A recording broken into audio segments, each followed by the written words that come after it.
11th class के chapter carbon and it's compounds की अगली सीरीज में हम लोग बात कर लेते हैं आज केमिकल प्रॉपर्टीज ऑफ इथेनॉल। ये 10th लेवल का है तो मैं उतना ही डिस्कस करने वाली हूँ आज आप लोगों के साथ। तो इथेनॉल की जो केमिकल प्रॉपर्टीज हैं उनको हम डिस्कस कर लेते हैं। सबसे पहले मैं आप लोगों को बता देती हूँ इथेनॉल का स्ट्रक्चर और फॉर्मूला क्या होगा। इथ का मतलब क्या है, 2 कार्बन, 1 और 2 कार्बन, एन यानी कि सिंगल बॉन्ड से जुड़े हुए हैं, इथेन, ठीक है। ऑल इसका मतलब कहीं पे एक OH जुड़ा हुआ है। कार्बन की बाकी वैलेंसीज कौन पूरा करेगा, नो डाउट। जब और कुछ नहीं है तो बाकी चीजें क्या होंगी, हाइड्रोजन से इसकी वैलेंसी पूरी होगी। फॉर्मूला क्या बन रहा है, C2H5OH। ये किसका फॉर्मूला है, इथेनॉल का फॉर्मूला है। अब इसी इथेनॉल की हम कुछ केमिकल प्रॉपर्टीज को डिस्कस कर लेते हैं। पहली प्रॉपर्टी हाइड्रोकार्बन्स की, ऑर्गेनिक कंपाउंड्स की होती है कंबस्शन। कंबस्शन मतलब ऑक्सीजन की प्रेजेंस में कंबस्शन होना, जलना, दहन, ठीक है।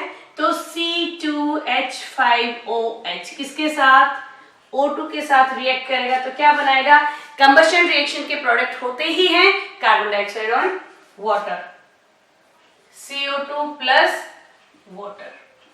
और इस केस में क्या लिबरेट होगा, बिकॉज ये फास्ट कंबस्शन है तो हीट तो कंबस्शन में लिबरेट होती ही होती है, लेकिन स्लो में लाइट नहीं होती, बट ये क्या हो जाएगा, फास्ट है तो हीट एंड लाइट इसमें प्रोड्यूस होगी। जैसे हम लोग अल्कोहल है, अल्कोहल को जब भी जलाएंगे तो फ्लेम्स के साथ जलती है, हीट एंड लाइट प्रोड्यूस होती है और प्रोडक्ट बनता है carbon dioxide and water.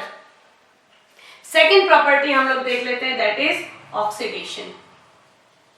Oxidation का क्या मतलब है, ऑक्सीडेशन का मतलब है एडिशन ऑफ ऑक्सीजन या रिमूवल ऑफ हाइड्रोजन, या दोनों चीजें हो जाएं। हम यहाँ पे एडिशन ऑफ ऑक्सीजन और रिमूवल ऑफ हाइड्रोजन के टर्म्स पे ही बात कर रहे हैं, मैं इलेक्ट्रॉनिक टर्म नहीं कर रही, अदरवाइज इलेक्ट्रॉनिक पे भी जस्टिफाई हो जाएगा। आप लोगों को समझाने के लिए जो कर रही हूँ लेट इट बी। तो मैं ना ऐसा करती हूँ, इसका स्ट्रक्चर बना लेती हूँ जिससे आपको अच्छे से समझ में आ जाए, फॉर्मूला ना लिख के।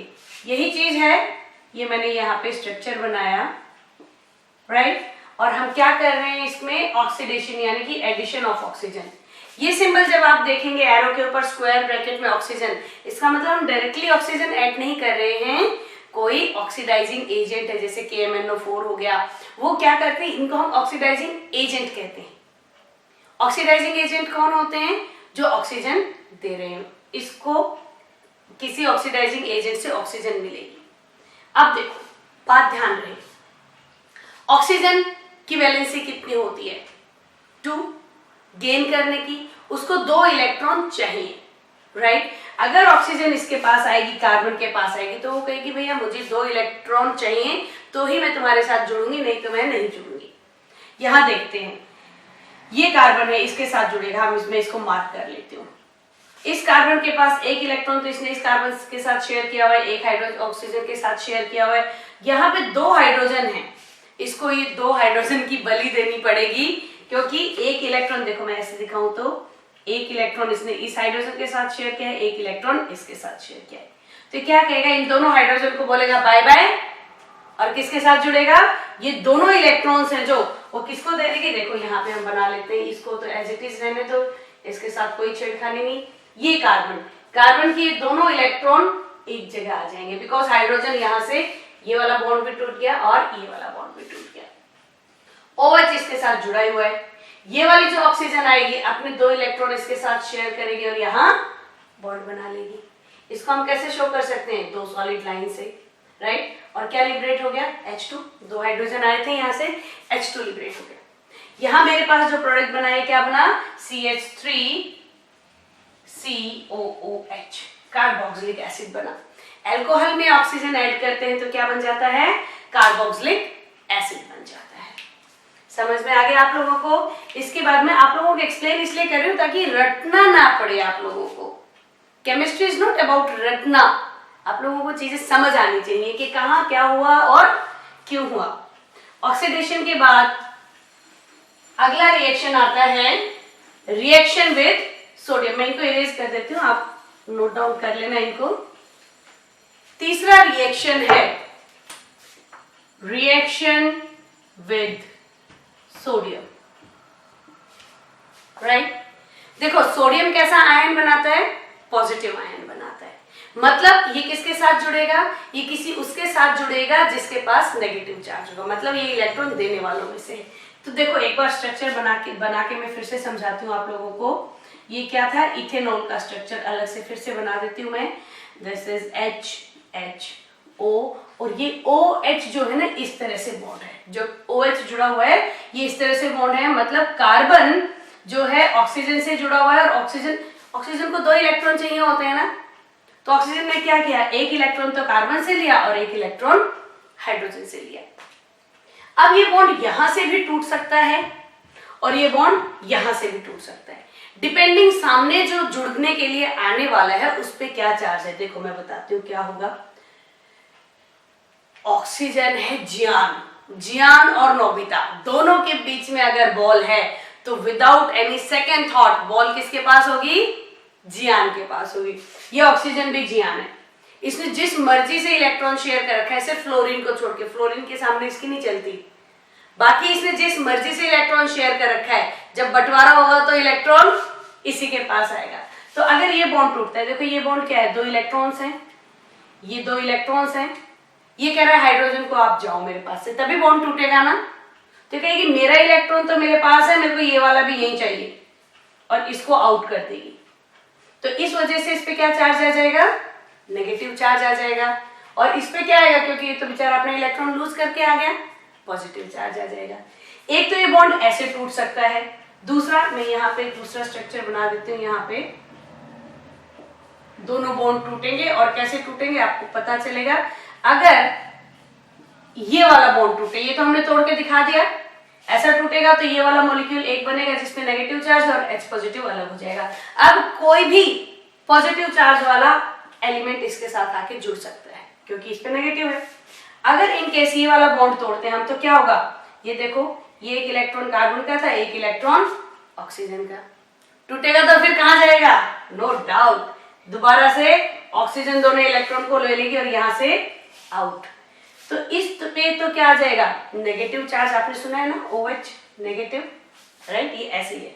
तो यहाँ पे क्या रह जाएगा, पॉजिटिव चार्ज रह जाएगा। अब अगर कोई नेगेटिव स्पीसी अटैक करेगी तो ये वाला बॉन्ड टूटेगा, और अगर पॉजिटिव स्पीसी अटैक कर रही है तो ये वाला बॉन्ड टूटेगा। हमारे पास कौन सा आ रहा है, पॉजिटिव आ रहा है, तो क्या होगा, इसको तो भूल जाते हैं हम लोग। क्या कह रहे थे हम, यहाँ पे सोडियम आएगा, सोडियम क्या करेगा, सोडियम इससे जाकर के जुड़ जाएगा और हमारा प्रोडक्ट क्या बनेगा, C2H5, और O तो इसी के साथ था ONA, खाली हाइड्रोजन हट गया है, हाइड्रोजन की जगह क्या आ गया है, सोडियम आ गया है और H2 इसमें लिबरेट हो जाएगा। इसको हम कहते हैं sodium ethoxide. I hope clear हो गया आप लोगों को ये इक्वेशन कैसे हुआ। इक्वेशन हुआ ये तो आप लोग बुक में से रट लोगे, कैसे हुआ इससे क्लियर हो गया है। अगला जो रिएक्शन है that is dehydration reaction, dehydration of ethanol. Dehydration का क्या मतलब है, वाटर आउट करना, उसमें से वाटर को निकाल देना। किसकी बात कर रहे हैं हम, इथेनॉल की बात कर रहे हैं। तो डिहाइड्रेशन होगा तो क्या बनेगा देखते हैं। फिर से मैं दोबारा से स्ट्रक्चर ही बनाती हूँ, क्लैरिटी के लिए स्ट्रक्चर बना रही हूँ, आप फिर बाद में इसको शॉर्ट फॉर्म में लिख सकते हैं, मैं भी लिख के दिखा दूंगी आप लोगों को। OH डिहाइड्रेशन मतलब कोई ना कोई ऐसा केमिकल हमें डालना पड़ेगा, सब्सटेंस डालना पड़ेगा जो इसमें से वाटर को रिमूव कर दे। वाटर को रिमूव करने के लिए H2SO4 sulphuric acid, dilute sulphuric acid हम लोग लेंगे इसमें। वो क्या करेगा, इसमें से सल्फ्यूरिक एसिड जो होता है ना बहुत स्ट्रॉन्ग डिहाइड्रेटिंग एजेंट होता है। कहीं से भी वाटर को रिमूव करना है तो हम लोग इसको, ऐसा नहीं है कि बॉटल में पानी डाल दो, एसिड डाल दो, वो खतरनाक हो जाएगा।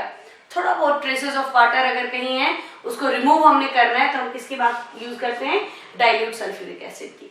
ये क्या करेगा, देखो यहां से क्या बन रहा है, H2O, पहले ही आउट कर दो, H2O, बचेगा क्या, C2H4। तो ये स्ट्रक्चर कैसे बनाएगा, 2 कार्बन है और 4 हाइड्रोजन है, याद करो अल्कीन, डबल हो गया ना, C2H4, हाइड्रोजन डबल हो गए तो क्या होता है, कार्बन कार्बन में एक डबल बॉन्ड हो जाएगा और 4 हाइड्रोजन यहाँ आकर के जुड़ जाएंगे। इसको आप ऐसे स्ट्रक्चर में हमेशा बनाने की जरूरत नहीं है, आप ऐसे लिख सकते हैं C2H5OH और किसकी प्रेजेंस में, डाइल्यूट H2SO4 की प्रेजेंस में क्या बना रहा है, C2H4 प्लस H2O इसमें लिबरेट हो रहा है। अगर यहाँ H2O लिखा है तो भी ठीक है, आप बच्चे कई बार पता है अलग अलग बुक्स में कुछ होता है, वो मेरे से परेशान होकर क्वेश्चन पूछते हैं। अगर यहाँ पे माइनस हम H2O लिख दें तो भी एक बात है, सेम है, माइनस H2O कर दो या फिर इसको नहीं लिख करके हम प्लस H2O लिख सकते हैं, बात एक ही है, ठीक है। तो अल्कीन बना दिया हमने किससे, अल्कोहल से, कैसे, डिहाइड्रेशन करके। ये 4 ही रिएक्शन है आपके सिलेबस में इथेनॉल के, पहला कंबशन, दूसरा ऑक्सीडेशन, तीसरा रिएक्शन विद सोडियम तो सोडियम इथॉक्साइड बना रहा है, डिहाइड्रेशन ऑफ इथेनॉल तो क्या बना दिया, इथीन, राइट, वाटर आउट होकर के। तो इस वाले रिएक्शंस की, इस वाले टॉपिक की आप लोग प्रैक्टिस करो, तब तक मैं रिएक्शंस केमिकल प्रॉपर्टीज बना देती हूँ कार्बोक्सिलिक एसिड की। तब तक के लिए keep practising, keep sharing the videos, I insist keep sharing the videos और स्टडी हार्ड। Good bye.